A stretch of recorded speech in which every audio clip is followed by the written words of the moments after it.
وأقيموا الصلاة وآتوا الزكاة واركعوا مع الراكعين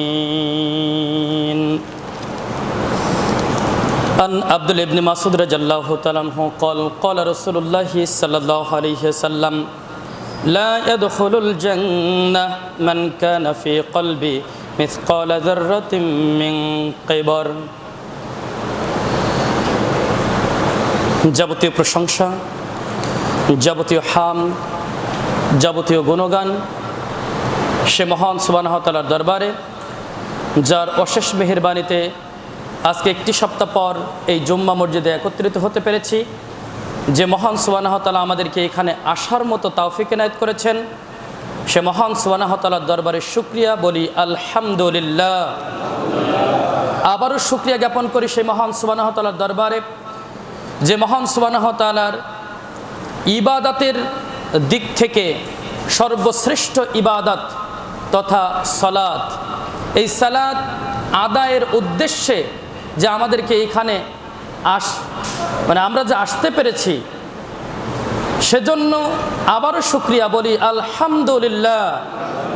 সাথে সাথে শান্তি সালাত ও সালাম বর্ষিত হোক শেষ নবী, সর্বশ্রেষ্ঠ নবী, নবিকুলের সম্রাট, আলিমকুলের সম্রাট, বিশ্ব নবী জনাবে মুহাম্মদ মুস্তাফা আহমদ মুস্তাফা সাল্লাল্লাহু আলাইহি ওয়াসাল্লামের উপরে সংক্ষিপ্ত দরুদ সালাত সালাম আমরা সকলেই বলি আল্লাহুম্মা সাল্লি আলাইহি আল্লাহুম্মা বারিক আলাইহি। সম্মানিত হাজিরিন, আজকে সংক্ষিপ্ত জুম্মার খুতবার বিষয় আমরা নির্ধারণ করতেছি জামাতে সালাত আদায়ের গুরুত্ব। আজকে সংক্ষিপ্ত জুম্মার খুতবার বিষয় আমরা নির্ধারণ করতেছি জামাতে সালাত আদায়ের গুরুত্ব। তার এক মুহূর্তে একটি কথা, আমরা দেখলাম যে আজান চলছে, আসছে, সালাতে দাঁড়াচ্ছে। এই সদল, আজান চলছে, আজান চলাকালীন সময়ে আসছে, সালাতে দাঁড়াচ্ছে। এমনও পরিলক্ষিত হলো যে আজান দিবে, ওখানে দেখছে মুয়াজ্জিন সাহেব আজান দিবে, দ্রুত গতিতে নামাজে দাঁড়ানোর জন্য ব্যস্ত। মানে আগে দাঁড়াই, কারণ নামাজ আজান দিলে তো আবার দাঁড়ানো যাবে না, তাহলে একটু আগে দাঁড়াই, আজানের জবাবটা আর দিতে হবে না, ওর ভিতরেই নামাজটা হয়ে যাবে 2 রাকাত। এইগুলো আমি একটু খেয়াল করলাম আজকে। তো এই যে বিষয়টা, একটা কথা মাথায় রাখবেন, আমরা এর আগে আলোচনা করেছি এ বিষয়ে, যে যখন মুয়াজ্জিন সাহেব আজান দেন তখন মুয়াজ্জিনের বহু ফজিলত রয়েছে। তার ভিতরে একটি ফজিলত আমরা বলেছিলাম যে এই আজানের শব্দ যত দূর পর্যন্ত যায়, যত মানুষ, জিন, পশু প্রাণী, ফেরেশতা যাদের কানে যায়, সবাই ওই মুয়াজ্জিনের জন্য দোয়া করতে থাকে। সুবহানাল্লাহ বলবেন না? সবাই দোয়া করতে থাকে আর তাদের দোয়া আল্লাহ কবুল করেন। সুবহানাল্লাহ। তো ওই নেকিটা, ওই ফজিলতটা আমরাও পেতে পারি মুয়াজ্জিনের আজানের জবাব দিলে। সুবহানাল্লাহ বিহামদি। তাহলে আমরা, আমাদের উদ্দেশ্য থাকবে কি, মুয়াজ্জিনের আজানের জবাবটা সুন্দর করে দেওয়া। শাইখ ইমাম ইবনু তাইমিয়া রাহিমাহুল্লাহ তিনি বলছেন যে তার কাছে প্রশ্ন করা হয়েছিল যে কোরআন তেলাওয়াত করতে করতে, ধরেন কোরআন তেলাওয়াত করছে একজন ব্যক্তি, কোরআন তেলাওয়াত করতে করতে হঠাৎ করে আজান শুরু হয়ে গিয়েছে, এখন কি করবে? কোরআন তেলাওয়াত করতে থাকবে নাকি কোরআন তেলাওয়াত বন্ধ করে আজানের জবাব দিবে? শাইখ ইবনু তাইমিয়া রাহিমাহুল্লাহ বলছেন যে আজানের গুরুত্ব এত দেওয়া হয়েছে, কোরআন তেলাওয়াত ওটা পরে করা যাবে, কিন্তু আজানের জবাবটা পরে দেওয়া যাবে না। সেই কারণে সাথে সাথে কোরআন তেলাওয়াত বন্ধ করে দিতে হবে, কোরআন তেলাওয়াত থামিয়ে দিতে হবে, ওখানেই থামিয়ে দিয়ে আগে জবাব দিতে হবে, তারপরে আবার পড়তে হবে। বিষয়টা বুঝছি কিনা আমরা? তার মানে আজানের গুরুত্ব একেবারে ফেলে দিলে হবে না। এর গুরুত্ব এভাবে করে বলা যায় যে আজানের গুরুত্ব হলো, আজানের জবাবের গুরুত্ব হলো আকাশ চুম্বি ফজিলত সমূহের একটা ফজিলত। সুতরাং আমরা সবাই এটা আজানের জবাবটা দেওয়ার চেষ্টা করবো ইনশাআল্লাহ। প্রিয় হাজিরিন, তাহলে আজকে সংক্ষিপ্ত জুম্মার খুতবার বিষয় আমরা নির্ধারণ করেছি জামাতে সালাত আদায়ের গুরুত্ব। আল্লাহ রাব্বুল আলামিন মানব জাতিকে সৃষ্টি করেছেন তার ইবাদত করার জন্যে।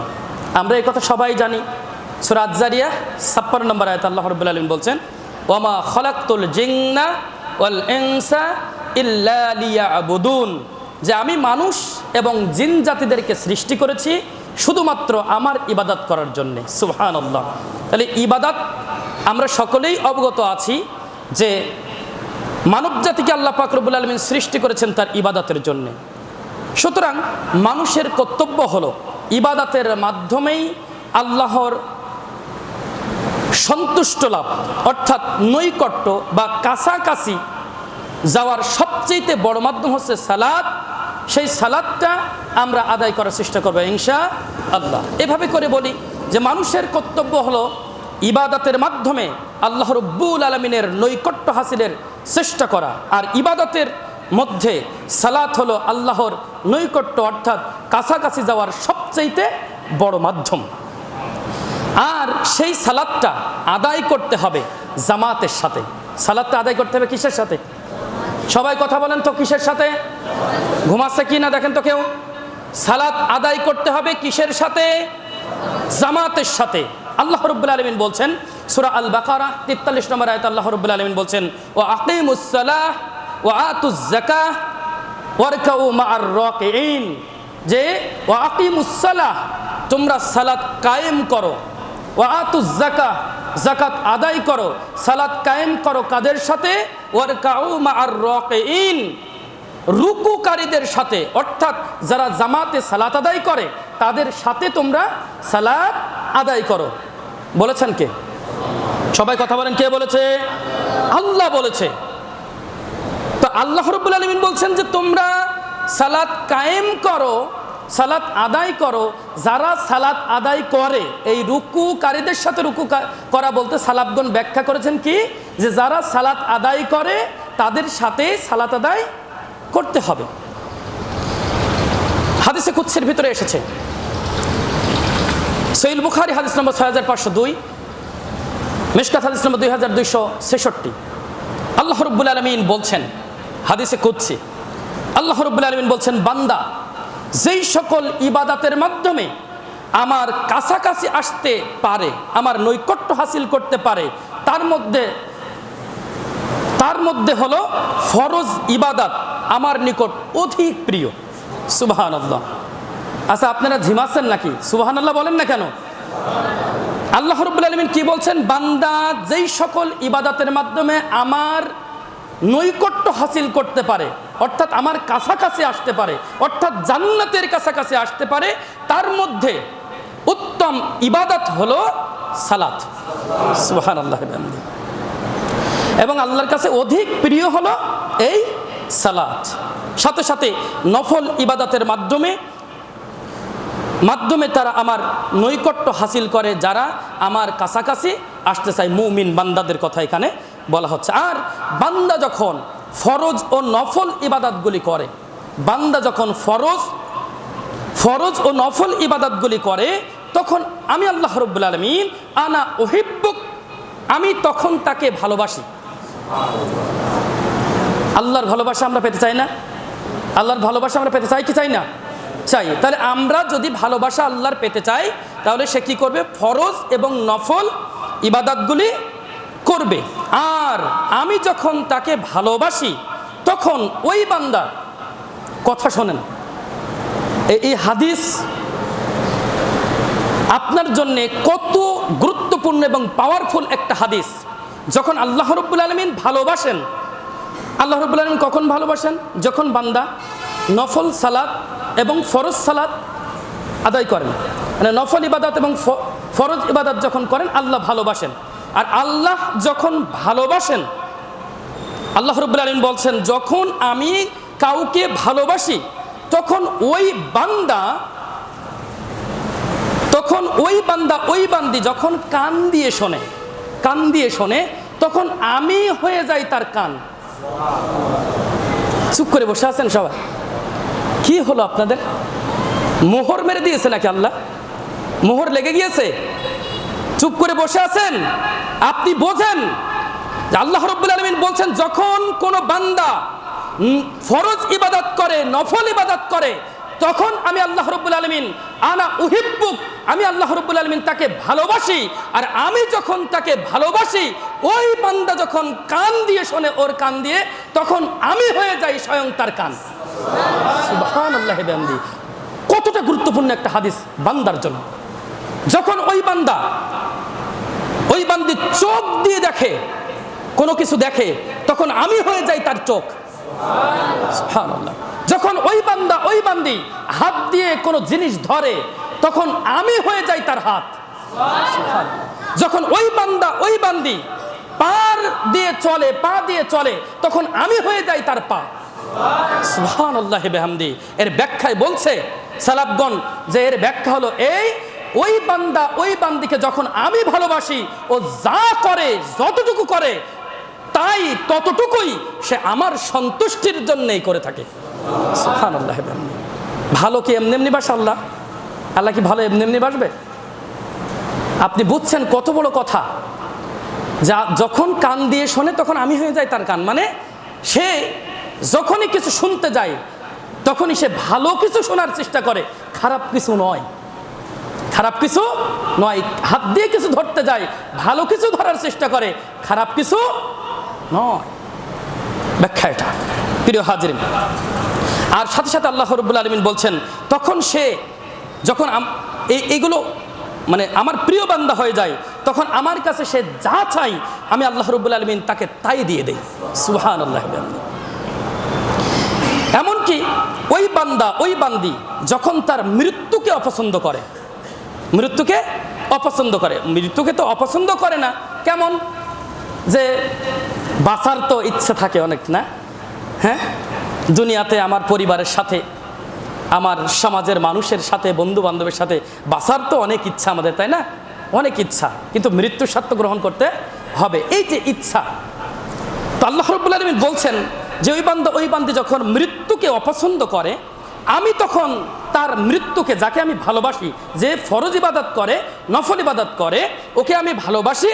আর ওই বান্দা যখন মৃত্যুকে অপছন্দ করে, তখন আমি তার মৃত্যুকে পছন্দ করি। সুবহানাল্লাহ। কেন পছন্দ করি? কারণ আমি চাই আমার কাছে সে আসুক আর আমার সৎ বান্দাদের সাথে সে জান্নাতে প্রবেশ করুক। সুবহানাল্লাহি ওয়া বিহামদিহি। হাদিসটি আসছে সহিহ বুখারী হাদিস নম্বর 6502, মিশকাতুল মাসাবি 2266। আল্লাহু আকবার। তাহলে আমরা সর্ব অবস্থায় ফরজ ইবাদত এবং নফল ইবাদতের প্রতি গুরুত্ব দেব ইনশাআল্লাহ। আর ফরজ ইবাদতের ভিতরে সবচেয়ে প্রিয় ইবাদতের নাম আল্লাহর কাছে কি? সালাত, নামাজ আমাদের 5 ওয়াক্ত পড়তেই হবে। প্রিয় হাজিরিন, আমরা আরো জানি যে কিয়ামতের দিন বান্দার সর্বপ্রথম হিসাব হবে কিসের? সালাতের। কিয়ামতের দিন সর্বপ্রথম বান্দার হিসাব হবে সালাতের। আমরা তো বলে থাকি যে আমরা এই হাদিসগুলি শুনি, কোরআনের আয়াতগুলো শুনি গল্প আকারে, এখান থেকে শুনছি আর এখান থেকে বের করে চলে, কে না জানি আমরা এটা সালাতের বিষয়ে। সর্বপ্রথম কিয়ামতের ময়দানে হিসাব হবে কিসের? সালাতের। তবে বান্দা সালাত পড়ে না, তাহলে ওকে কিয়ামত দিবসকে বিশ্বাস করেছে? ওকে আসলে কিয়ামত দিবসকে বিশ্বাস করেছে? না তো। ও কিয়ামত দিবসকে বিশ্বাস করলে ও কি করতে আসতো? সালাত আদায় করতে আসতো। ও ওটাইতে বিশ্বাস করে দুপুর বেলা, রাতের বেলা, সকাল বেলা আমার পরিবারকে খাওয়াতে হবে, তাই আমাকে কাজ করতে হয়।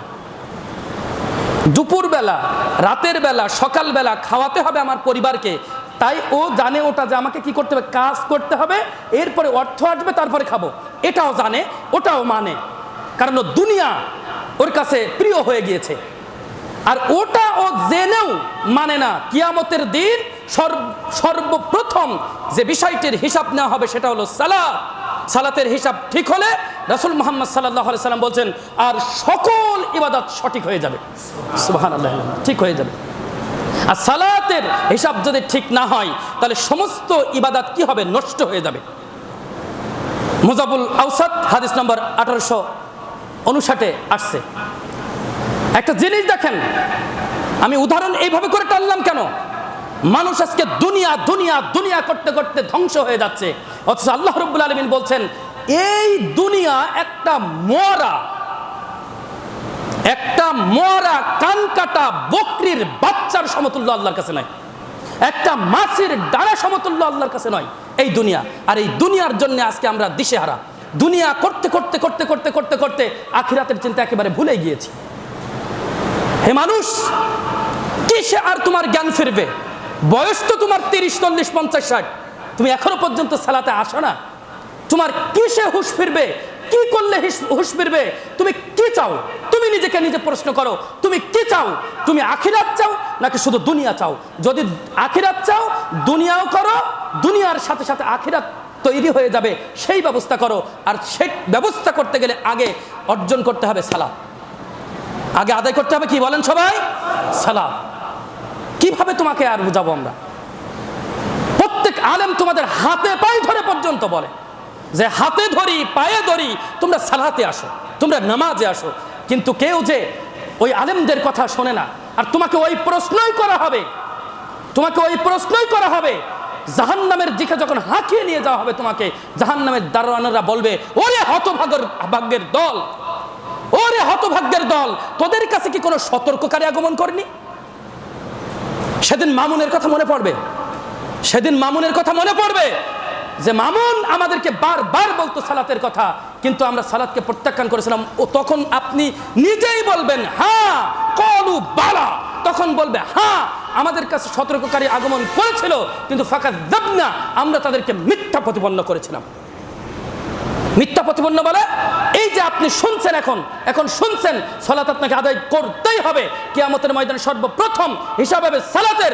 আপনি শোনার পরেও আপনি কি করছেন? আপনি অবজ্ঞা করছেন, অবহেলা করছেন, একেবারেই ছেড়ে দিচ্ছেন। আপনাকে সাথে সাথে আল্লাহ রাসূল সাল্লাল্লাহু আলাইহি ওয়াসাল্লাম বলেছেন, ওরা হলো অহংকারী। ওরা কি অহংকারী? ওরাই হলো জাহান্নামী, ওরাই হলো জাহান্নামী। যারা সত্যকে পাওয়ার পরেও সত্য প্রত্যাখ্যান করে, এড়িয়ে চলে, এরা জাহান্নামে প্রবেশ করবে। আমি বলছি মনে হয় নাকি? বলেছেন নবী মুহাম্মদ রাসূলুল্লাহ সাল্লাল্লাহু আলাইহি ওয়াসাল্লাম। দেখবেন মুসলিম হাদিস নম্বর 166 নম্বর হাদিস।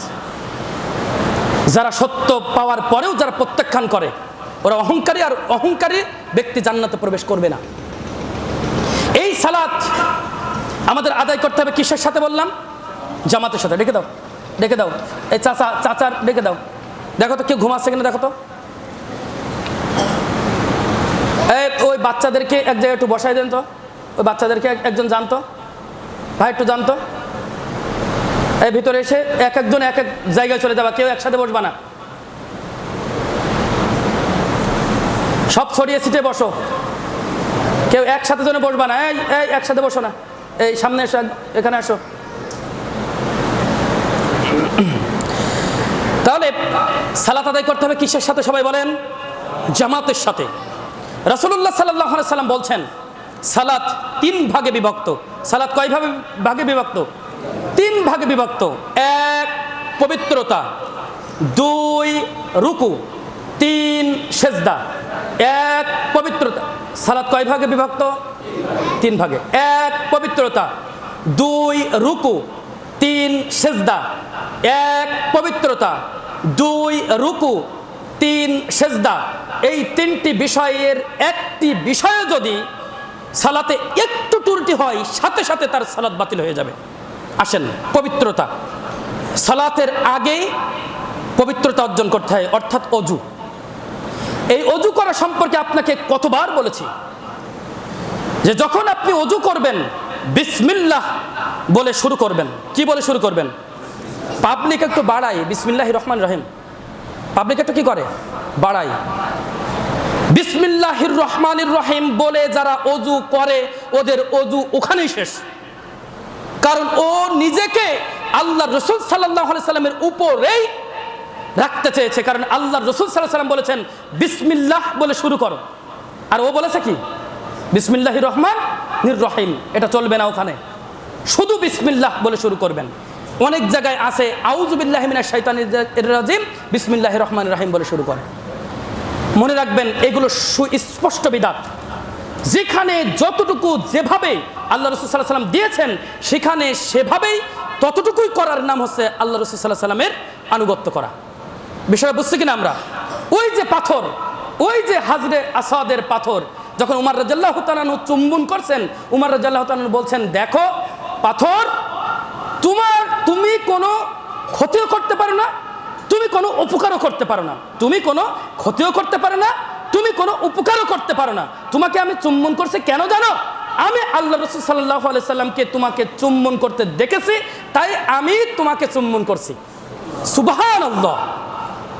বুঝছি কিনা রাসূল সাল্লাল্লাহু আলাইহি সাল্লামকে কিভাবে মানতে হবে? যেটুকু করেছে, যেখানে শরিয়াত যেখানে যতটুকু করেছেন, সেখানে ততটুকু করার নাম হচ্ছে রাসূল সাল্লাল্লাহু আলাইহি সাল্লামের আনুগত্য। বিষয়টা বুঝছি কিনা আমরা? জি। তাহলে সর্বপ্রথম আমরা কি বলে শুরু করব? বিসমিল্লাহ বলে শুরু করব। প্রথমে আমরা ডান হাতের কবজি, বাম হাতের কবজি ধোয়াতে করবো। আমরা জানি যে দুই হাতের কবজি ধোয়াতে করতে হয়। ধোয়াতে করার সময় কি করতে হবে? খিলাল করতে হবে, এটা মাথায় রাখবেন। অনেকেই খিলাল করে না, অনেকেই করে না। যখন আপনি এক মুষ্টি পানি নিয়েছেন, পানি নিয়ে এভাবে করে যখন ধুচ্ছেন, ধোয়ার সময় কি করবেন? এইভাবে করে আঙ্গুলের ফাঁকে এভাবে করে খিলাল করবেন। এটা কিন্তু আল্লাহ রাসূল সাল্লাল্লাহু আলাইহি ওয়াসাল্লাম হাদিস, সাবধান। খিলাল করবেন। এরপরে এক অঞ্জলি পানি নেবেন। এক অঞ্জলি পানি নিয়ে আপনি হাফ অংশ মুখের ভিতরে দিয়ে, গালের ভিতরে দিয়ে আপনি কি করবেন? গড়গড়া সহ কুলি করে ফেলে দিবেন। রমজান মাসে গড়গড়া করা যাবে না সিয়াম পালন করা অবস্থায়। আর অন্য সময় গড়গড়া সহ কুলি করে ফেলে দেবেন। আর যে হাফ অংশ আছে ওটা নাকের ভিতরে দিয়ে টেনে নিয়ে নাক ঝেড়ে সাফ করে ফেলবেন। এই যে বাম হাতের বুড়ো আঙ্গুল আর কনিষ্ঠ আঙ্গুল দিয়ে নাকের ভিতরে দিয়ে নাক ঝেড়ে ফেলে দিবেন একটা। দ্বিতীয় নাম্বার হচ্ছে, নাকে আমরা কি করি? আলাদা করে 3 বার পানি দেই, আর মুখে আবার আলাদা করে 3 বার পানি দেই। এটা করলেও হবে, কিন্তু হাদিসে যেটা আসছে ওটা হচ্ছে উত্তম। কোনটা? এক অঞ্জলি পানি নেবেন, অর্ধেক গালের ভিতরে নেবেন, কুলি করে ফেলে দিবেন, আর অর্ধেক কি করবেন? নাকে দিয়ে নাক ঝেড়ে ফেলে দিবেন। এরপরে মুখমণ্ডল এরপরে আপনি মুখমণ্ডল ধুয়াতে করবেন। মুখমণ্ডলটা যখন ধুয়াতে করবেন, তখন অবশ্যই দেখবেন যে চুলের গোড়া থেকে শুরু করে কানের লতি এবং থুতনি বরাবর সব কিছু যেন একেবারেই কি হয়? ধুয়ত হয়ে যায়। এরপর যেটা করতে হবে, এখানে অনেকের সমস্যা থাকে। আপনি এখন যদি পানি নিয়ে আপনি কি করছেন? হাতের কনুই পর্যন্ত ধোয়াতে করছেন। অনেকের কনুই ভেজে না, মানে এত দ্রুত সে করার চেষ্টা করে। আর মানে ওই অজু করার সময় আবার গল্প করে, অজু করার সময় কিও করে?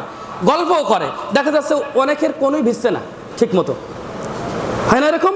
যদি কনুই না ভেজে, অজুর সময় কনুই যদি না ভেজে, তাহলে সঙ্গে সঙ্গে তার অজু নষ্ট হয়ে যাবে। অজু নষ্ট হওয়া মানে সালাত নষ্ট হওয়া। অজু যদি ঠিক মতো না হয়, তাহলে সালাত হবে না। এরপরে আপনার কনুই পর্যন্ত, প্রথম ডান হাতের কনুই পর্যন্ত 3 বার, তারপরে বাম হাতের কনুই পর্যন্ত 3 বার। অজুর অঙ্গ প্রত্যঙ্গগুলো 2 বার 3 বার ধোয়াতে করা যায়, তবে 3 বার ধোয়াতে করা কি উত্তম। এরপরে আপনি কি করবেন? আপনি হাতে পানি নিয়ে ঝাড়া দিবেন। ঝাড়া দিয়ে আপনি কি করবেন? আপনি একেবারে মাথার প্রথম অংশ, যে চুলের যে প্রথম অংশ, প্রথম ভাগ থেকে শুরু করে একেবারে শেষ ভাগ পর্যন্ত নিয়ে যেতে হবে। এইরকম করে দেখে, এরকম করে টুপিয়াটা হাতে থাকে এরকম, আমি দেখাই আপনার, আমি আবার দেখি মাঝে মাঝে এরকম করে ধরে এই যে এই চলে অজু বাতিল, মানে সালাত বাতিল। আপনারা দেখেছেন কিনা? সবাই দেখছেন তো? দেখেন এই করে, এই করা মানে অজু বাতিল। অজু বাতিল মানে কি? সালাত বাতিল। একেবারে চলে যাবে এখান থেকে, সোজা চলে যাবে একেবারে লাস্ট পর্যন্ত। দেখছেন না? একেবারে এই পর্যন্ত যাবে, আবার এখান থেকে এইভাবে উঠবে, একেবারে প্রথম ভাগ পর্যন্ত আবার চলে আসবে শেষ ভাগ থেকে এসে। এই যে 2 আঙ্গুল, এই 2 আঙ্গুল কানের ভিতরে দিতে হবে। শাহাদাত আঙ্গুল বলেন নাকি?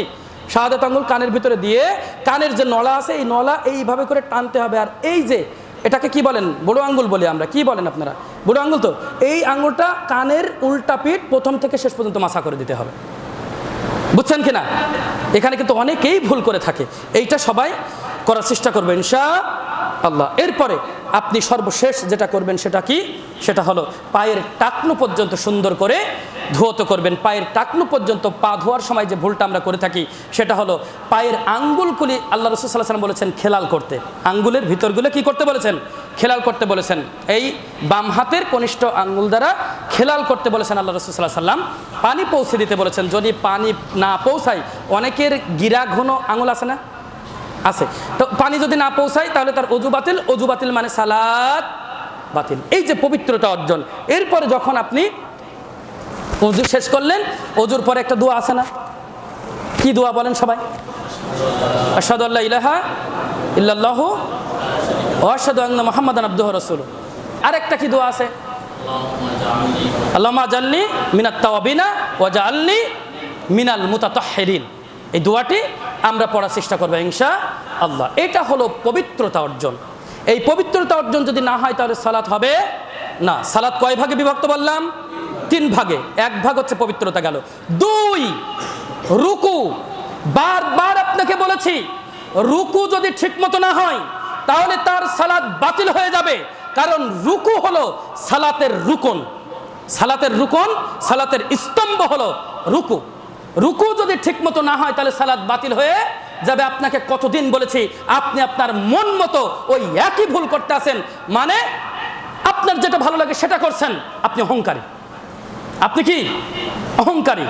আমি আপনাকে বলেছি, দেখেন তো মনে আছে কিনা, হাত থাকবে টান টান হাঁটুতে যখন যাবে, হাঁটুর উপরে রেখে হাত থাকবে টান টান, 2 হাত, পা থাকবে টান টান, মাজা থাকবে টান টান, পিঠটা থাকবে টান টান, আর সাথে মাথা থাকবে টান টান। সেজদার স্থানে চক্ষুটা গিয়ে পড়বে, নজর গিয়ে পড়বে কোথায়? সেজদার স্থানে। এইভাবে করে সেজদা করতে হবে। হাতও বাঁকা, হাঁটুও বাঁকা, হ্যাঁ, মাজা ডোঙা। পাবলিক বারবার বলছি, বারবার আপনি সত্যকে প্রত্যাখ্যান করছেন, বারবার সত্যকে এড়িয়ে চলছেন। আপনার জন্য গায়ে বাঁধে না। মনে রাখবেন, ওরাই অহংকারী যারা সত্যকে পাওয়ার পরেও এড়িয়ে চলে, প্রত্যাখ্যান করে। এরা অহংকারী।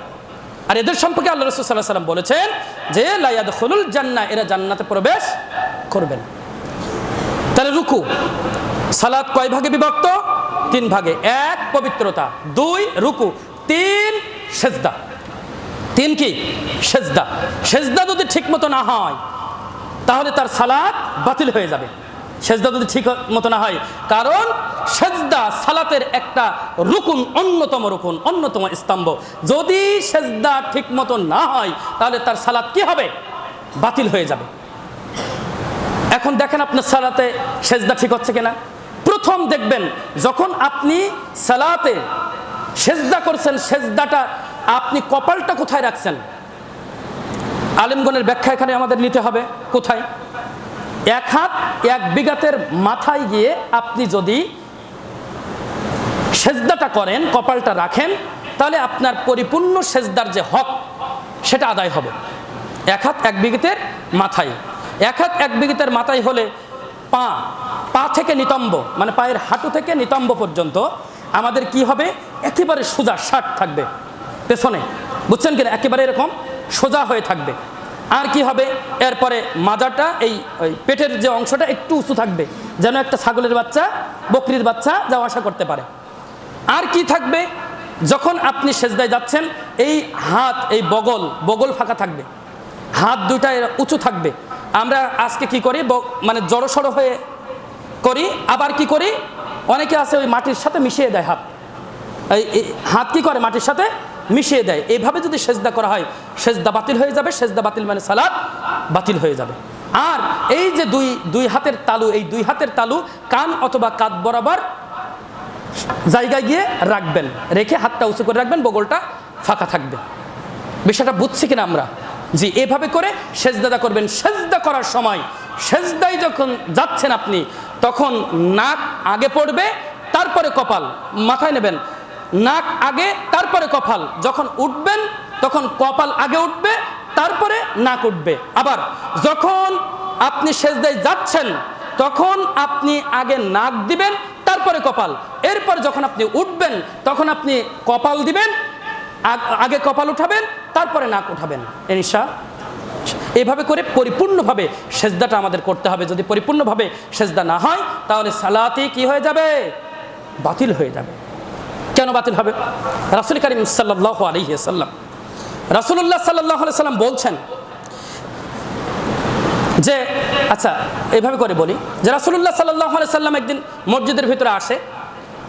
এমত অবস্থায় হঠাৎ করে একজন ব্যক্তি এসে সালাত আদায় করলো।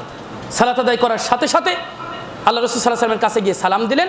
সালাম দেওয়ার সাথে সাথে আল্লাহ রাসূল সাল্লাল্লাহু আলাইহি ওয়াসাল্লাম বলছেন, ইরজি ফাসাল্লি, তুমি ফিরে যাও এবং সালাত আদায় করো। ফাইন্নাকা লাম তুসাল্লি, তুমি সালাত আদায় করোইনি। এইভাবে করে তাকে 3 বার ফিরিয়ে দিলেন। কয়বার? 3 বার তাকে ফিরিয়ে দিলেন। এরপরে ওই লোকটি এসে বলছেন, ইয়া রাসূলুল্লাহ সাল্লাল্লাহু আলাইহি সাল্লাম, আমি এর চাইতে ভালো করে সালাত আদায় করতে জানি না, তখন আল্লাহ রাসূল সাল্লাল্লাহু আলাইহি সাল্লাম শিখিয়ে দিলেন সালাতটা, বিশেষ করে রুকু এবং সেজদাটা। সব সালাফ এটাই এনেছেন ব্যাখ্যা, রুকু এবং সেজদা তার ঠিক মতো হচ্ছিল না। মানে রুকু এবং সেজদা করতে হবে, সল্লু কামা রাআইতুমুনি উসাল্লি, রুকু এবং সেজদা আদায় করতে হবে, সালাত আদায় করতে হবে কার মতো করে? নবী মুহাম্মদ রাসূলুল্লাহ সাল্লাল্লাহু আলাইহি সাল্লামের মতো করে। হাদিসটি আসছে বুখারী, হাদিস নম্বর 757 নম্বর হাদিস। প্রিয় হাজির, তাহলে সালাত আমরা আদায় করব নবী মুহাম্মদ রাসূলুল্লাহ সাল্লাল্লাহু আলাইহি সাল্লামের মতো। আর সালাতটা আদায় করতে হবে কিসের সাথে বলেছিলাম? জামাতের সাথে। আসেন, আর জামাতের সাথে সালাতের এত গুরুত্ব দেওয়া হয়েছে, জামাতের সাথে সালাতের এত গুরুত্ব দেওয়া হয়েছে, আজকের এই বিষয়টা একটু বেনামাজিদের জন্যে, আজকের এই বিষয়টা আজকে একটু যারা জামাতের সাথে সালাত আদায় করে না তাদের জন্যে খুবই মর্মান্তিক এবং খুবই বেদনাদায়ক, কষ্টদায়ক। কেন? আর জামাতের সাথে সালাতের কারণ, জামাতের সাথে সালাতের গুরুত্ব এত দেওয়া হয়েছে, মহান আল্লাহ রাব্বুল আলামিন সরাসরি তো আয়াত নাজিল করেছেন কি, ও আকিমুস সালাত সালাহ ও আতুজ যাকাহ ওয়ারকাউ মা'আর রাকিঈন, তোমরা সালাত কায়েম করো, যাকাত আদায় করো, সালাত কায়েম করো। কাদের সাথে? যারা সালাত আদায় করে, অর্থাৎ জামাতের সাথে। এটা হচ্ছে আল্লাহ কোরআনের আয়াত। এছাড়া জামাতের সালাতের গুরুত্ব দিতে গিয়ে আল্লাহ রাব্বুল আলামিন আরো বলেন সূরা নিসা 102 নম্বর আয়াতে, ও হাবিব, রাসূল মুহাম্মদ সাল্লাল্লাহু আলাইহি ওয়াসাল্লামকে ডেকে বলছেন, ও হাবিব, ওয়া ইযা কুনতা ফিহিম, যখন তুমি কোনো অভিযানে অর্থাৎ যুদ্ধের ময়দানে তাদের সাথে থাকবে, মানে সাহাবা একরামদের সাথে থাকবে, যুদ্ধের ময়দানে সাহাবা একরামদের সাথে থাকবে, এবং ফাআকামতা লাহুমুস সালাহ, ফাআকামতা লাহুমুস সালাহ, সালাতের জামাতে ইমামতি করবে। যুদ্ধের ময়দানে সালাতের জামাতের ইমামতি, যুদ্ধের ময়দানেও সালাতের জামাতের ইমামতি করবে যখন, তখন তোমরা তাদের সাথে, তখন তোমার সাথে তাদের একদল দাঁড়াবে। যুদ্ধের ময়দানে যারা যুদ্ধে লিপ্ত আছে তাদের সাথে একদল তোমার সাথে জামাতে দাঁড়াবে। যখন তাদের সালাত হয়ে যাবে তখন তারা সঙ্গে সঙ্গে তোমার পেছন থেকে সরে যাবে, আর একদল এসে দাঁড়াবে। আপনি বোঝেন নাই জামাতের গুরুত্ব? যুদ্ধের ময়দানে কাফেরদের অস্ত্রের আঘাতের ভয় যে কোনো মুহূর্তে তাদেরকে শহীদ করে দিবে, এই ভয় থাকার পরেও তাদেরকে জামাতের রুখসুর দেওয়া হয়নি। জামাত থেকে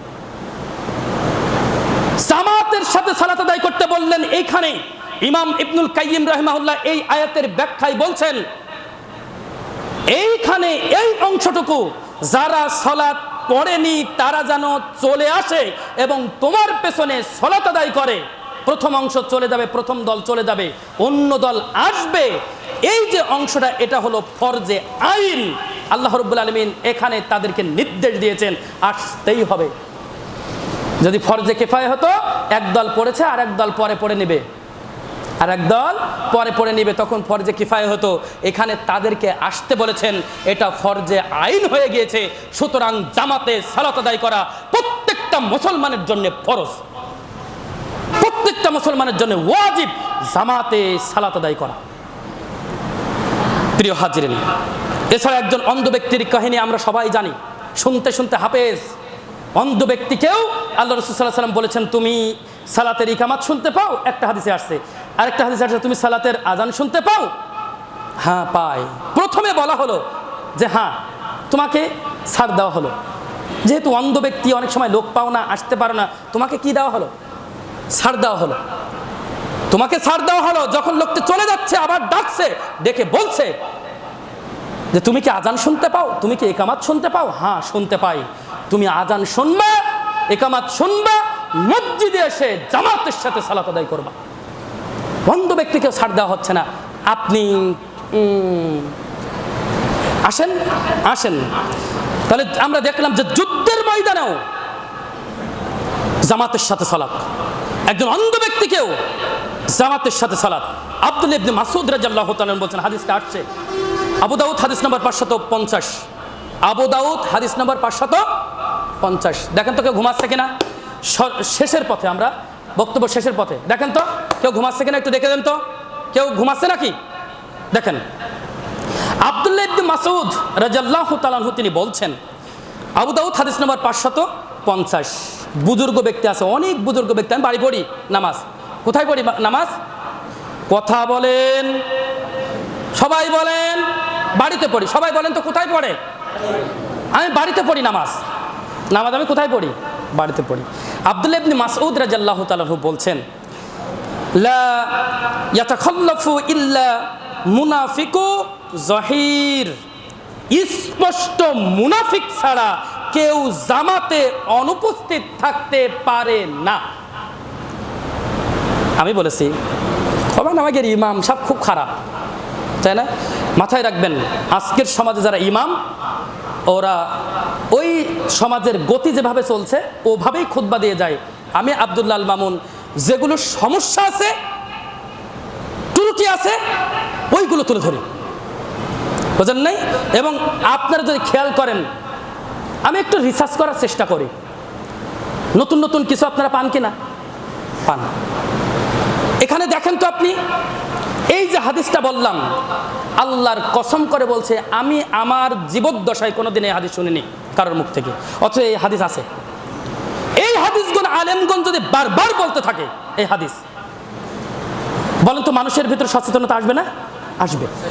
কিন্তু ওরা ওদের মুখ দিয়ে একদিনের জন্য, আমি আব্দুল্লাহ এত ওয়াজ শুনলাম, শুনেনি।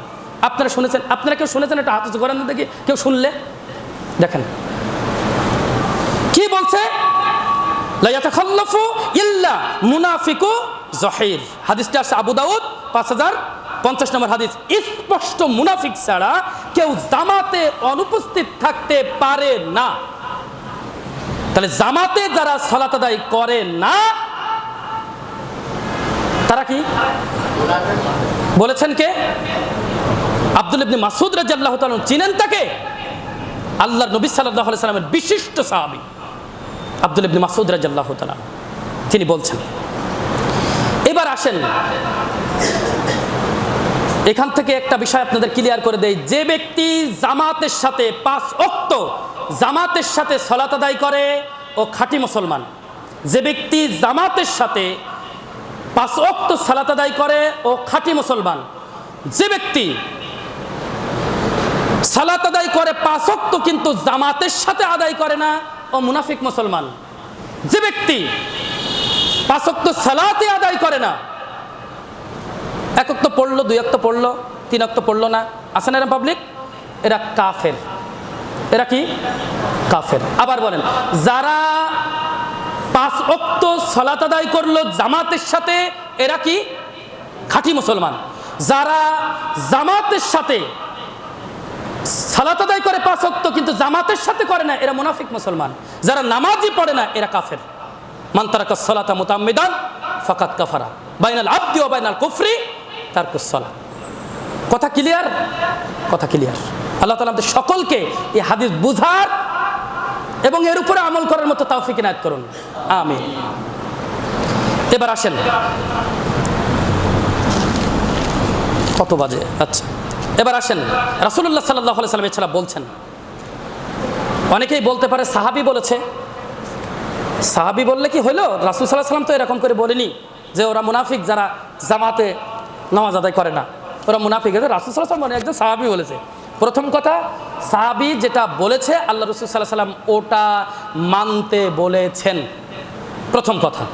দ্বিতীয় কথা, এবার আসেন, রাসূলুল্লাহ সাল্লাল্লাহু আলাইহি ওয়াসাল্লাম বলছেন, সহিহুল বুখারী হাদিস নম্বর 657, ইন্না আসকালা সালাহ আলাল মুনাফিকিনা সালাতুল ঈশা ওয়া সালাতুল ফজর।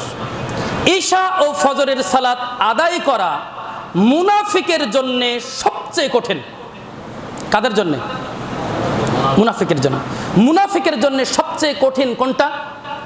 ঈশা এবং ফজরের সালাত আদায় করা। এইটা কি? এইটা কি? সালাফগণ এখানেও ব্যাখ্যা নিয়ে আসছেন হাদিসের, যে ঈশা এবং ফজরের সালাত আদায় করতে হবে জামাতের সাথে। কিসের সাথে? জামাতের সাথে আদায় করতে হবে। যারা জামাতের সাথে আদায় করে না, প্রথম কথা তাদের সালাত বাতিল, দ্বিতীয় কথা তারা মুনাফিক, তৃতীয় কথায় আসেন এইখানে যেটা বলছে যে যারা ঈশা এবং ফজরের সালাত আদায় করে না, ওরা কারা? মুনাফিক। এই হাদিসেও আমরা পেলাম সালাতের কি ফজিলত রয়েছে, এই ঈশা এবং সালাতের। আল্লাহ রাসূল সাল্লাল্লাহু আলাইহি সাল্লাম বলছেন, যদি ঈশা এবং ফজরের সালাতের জামাতের গুরুত্ব মানুষ জানতো তাহলে ওরা হামাগুড়ি দিয়ে হলেও মসজিদে এসে জামাতের সাথে ঈশা এবং ফজরের সালাত আদায় করত, হামাগুড়ি দিয়ে হলেও। ফজিলত কি? আল্লাহ রাসূল সাল্লাল্লাহু আলাইহি সাল্লাম বলছেন যে ঈশার সালাত যে ব্যক্তি জামাতের সাথে পড়ে ঘুমিয়ে গেল, অর্ধরাত পর্যন্ত নফল সালাত আদায় করলে যেই পরিমাণ নেকি হয় সেই পরিমাণ নেকি তার আমলনামায় লিপিবদ্ধ করে দেওয়া হয়। জামাতের সাথে ঈশার সালাত আদায় করে চলে গেল, ঘুমিয়ে পড়লো, ফজরের সালাত পড়লো জামাতের সাথে এসে, আল্লাহ রাসূল সাল্লাল্লাহু আলাইহি সাল্লাম বলছেন সারা রাত যে সে ঘুমিয়েছিল, এই সারা রাত ধরে নফল সালাত আদায় করলে যেই পরিমাণ নেকি হয় সেই পরিমাণ নেকি তার আমলনামায় লিপিবদ্ধ করে দেওয়া হয়। সুবহানাল্লাহ। এত ফজিলত, এত ফজিলত। তাই আল্লাহ রাসূল সাল্লাল্লাহু আলাইহি সাল্লাম বলছেন ওরা যদি জানতো ওরা হামাগুড়ি দিয়ে হলেও মসজিদে এসে জামাতের সাথে ফজর এবং ঈশার সালাত আদায় করত। তাহলে সালাত আদায় করতে হবে কিসের সাথে? জামাতের সাথে। সালাত আদায় করতে হবে কিসের সাথে? জামাতের সাথে। উমামা বিন জায়েদ রাদিয়াল্লাহু তাআলা আনহু হতে বর্ণিত, তিনি বলেন রাসূলুল্লাহ সাল্লাল্লাহু আলাইহি ওয়াসাল্লাম বলেছেন, ইবনে মাজাহ হাদিস নম্বর 795, লোকেরা অবশ্যই জামাতে সালাত আদায় ত্যাগ করা থেকে বিরত থাকবে। রাসূল সাল্লাল্লাহু আলাইহি ওয়াসাল্লাম বলেছেন, কি বলেছেন? লোকেরা অবশ্যই জামাতে সালাত আদায় ত্যাগ করা থেকে বিরত থাকবে।